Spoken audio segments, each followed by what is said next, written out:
વડોદરા શહેરના Bapod police station ખાતે દલિત સમાજના એક યુવાન સાથે કથિત રીતે જાતિ વિષયક અપમાનજનક શબ્દોનો ઉપયોગ કરી અત્યાચાર કરવામાં આવ્યો અને આક્ષેપોને લઈને આજે દલિત સમાજ દ્વારા સ્વાભિમાન રેલીનું આયોજન કરવામાં આવ્યું। વડોદરા શહેરના બાપોદ પોલીસ સ્ટેશન ખાતે દલિત સમાજના એક યુવાન સાથે કથિત રીતે જાતિ વિષયક અપમાનજનક શબ્દોનો ઉપયોગ કરી અત્યાચાર કરવામાં આવ્યો હોવાના આક્ષેપોને લઈને દલિત સમાજ દ્વારા સ્વાભિમાન રેલી યોજાઈ।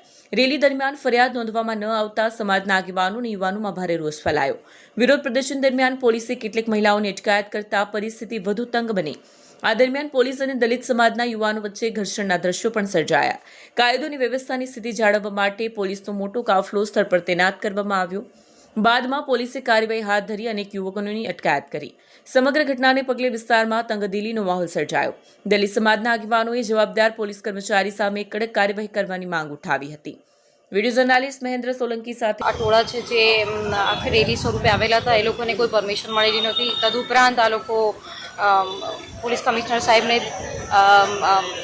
રોડ ઉપર બોલાવડાવી અને અમારી માંગો પૂરી કરવાની ખોટી માંગણીઓ કરી રહ્યા હતા। સાથે સાથે લો એન્ડ ઓર્ડરની સિચ્યુએશનને પણ ડિસ્ટર્બ કરી રહ્યા હતા। ચાર રસ્તા પર વ્હીકલો અટકાવી રહ્યા હતા, પોલીસની ગાડીઓને પણ નુકસાન પહોંચાડી રહ્યા હતા। એટલે જરૂરી બળ પ્રયોગ કરેલો છે। હવે શું એ લોકો ઉપર કાર્યવાહી થશે? કારણ કે ટ્રાફિક જામ, લોકો પણ હેરાન થયા છે, ક્યાંક નુકસાન પણ થયું છે।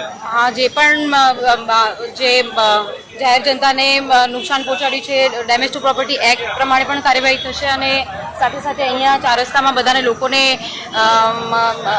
ગાડીઓ અટકાઈ છે, લોકોને ટ્રાફિક જામ કરવા માટે આ લોકોએ બધે એક્ટિવિટી કરી છે, એના ખિલાફ અમે લોકો કાર્યવાહી કરી રહ્યા છીએ। ના, એ તપાસના વિશે છે, જોઈશું કેટલા જણને ડિટેન કરી રહ્યા છે અત્યારે હાલ આંકડો કેટલો છે ડિટેનનો ચાલુ છે। સત્ય ટીવી ન્યૂઝ વડોદરા।